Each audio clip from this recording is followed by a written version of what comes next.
नमस्कार, दलित टाइम्स देख रहे हैं आप। आपके साथ मैं हूं सुषमा। इस वक्त मेरे साथ हैं भीम आर्मी जय भीम के राष्ट्रीय अध्यक्ष मंजीत सिंह नौटियाल। दिल्ली में आए हुए हैं। दिल्ली में चुनावी माहौल है। आइए जानते हैं कि दिल्ली में इस बार वो किस आंदोलन को लेकर आए। सबसे पहले तो बहुत बहुत धन्यवाद आपका, आपने समय दिया। शुक्रिया, बहुत बहुत धन्यवाद। दिल्ली में चुनाव है, देश भर में आप बहुजन आंदोलन चला रहे हैं। इस बार दिल्ली चुनावों को किस तरीके से देख रहे हैं? देखिए, दिल्ली में जब भी चुनाव होता है, यहाँ हम बहुजन आंदोलन की बात करने के लिए आए हैं। और जब भी बहुजन आंदोलन की बात होती है तो देश की राजनीति एक नए मोमेंट को सामने लेकर आती है। और हमेशा से देश की राजनीति की ये शुरू से ये मंशा रही है कि जब भी दलितों की, पिछड़ों की, अल्पसंख्यक आदिवासी वर्गों की बात हो, उनके हितों की बात होती है, तो देश की राजनीति को एक नया रूप दे दिया जाता है।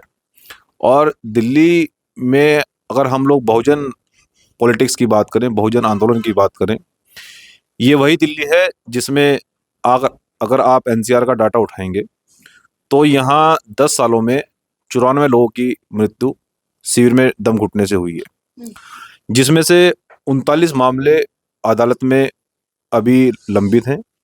किसी मुश्किल से 6 या 7 मामलों में न्याय मिला होगा।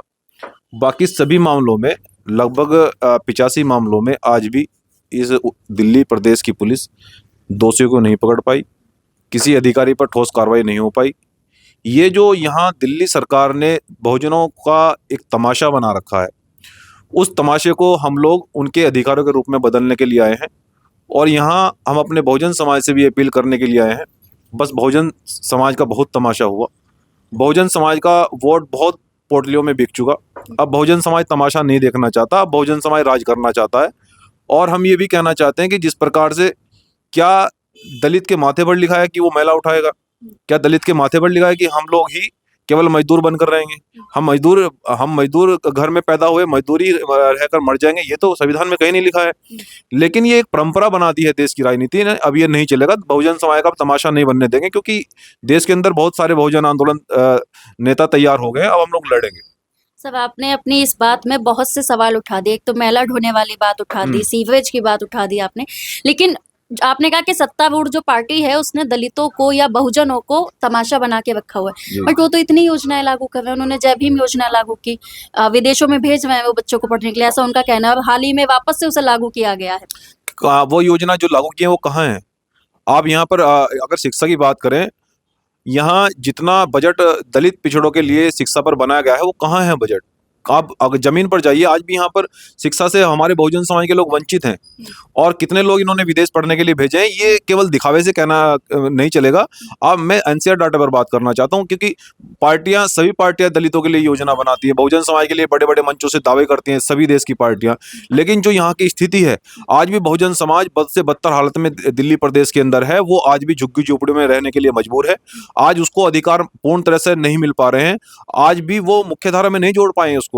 और यहाँ अधिकतर हमारा जो मजदूर वर्ग दिल्ली में रहता है, 85% यहाँ सत्ता का रास्ता बनाता है, लेकिन उसको अधिकारों से वंचित रखा जाता है। ये बड़ा दुर्भाग्यपूर्ण है। लेकिन देश में भीम आर्मी जय भीम संगठन के लिए बहुजन आंदोलन बड़ी तेजी से आगे बढ़ रहा है। और अब की बार हम दिल्ली में परिवर्तन करने के लिए जा रहे हैं। दिल्ली में 85% से ज्यादा बहुजन समाज रहता है। मुफ्त की योजनाएं उन्हें मिल रही है, मुफ्त बिजली, मुफ्त पानी। आप जब जाइएगा तो क्या कहिएगा उनसे? अगर उन्हें मुफ्त की बिजली मिल रही है, मुफ्त का पानी मिल रहा है, तो उनकी सामाजिक और राजनीतिक स्थिति में बदलाव क्यों नहीं आ पाया?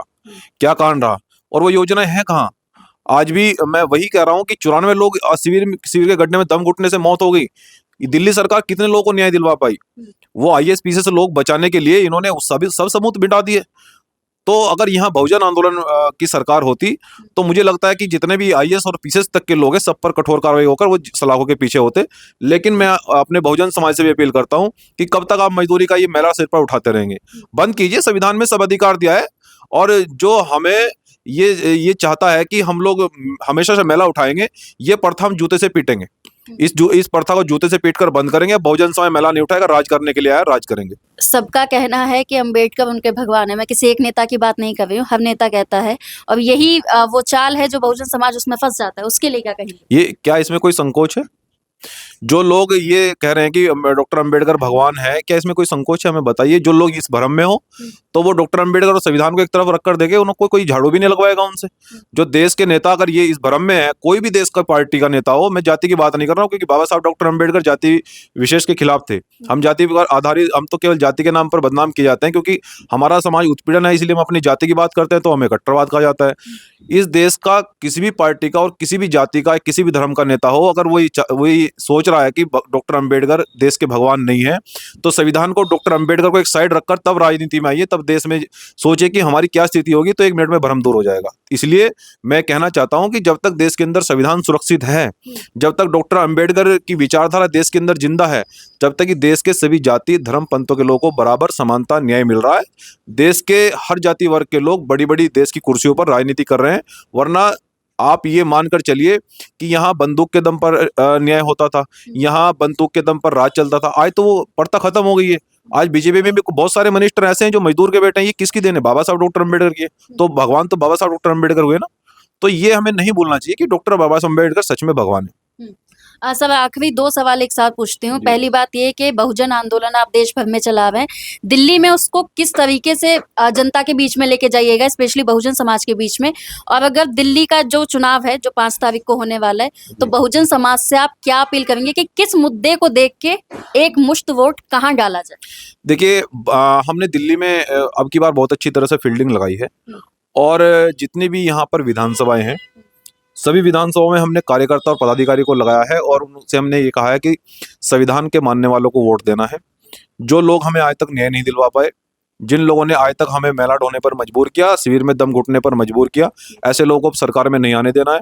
अब बहुजन समाज राज करेगा। बहुजन समाज खुद अपने रास्ते चुनकर अपने वोट से, एक एक वोट से सब अधिकार लेगा और न्याय की बात करेगा, और राज करेंगे, परिवर्तन करेंगे।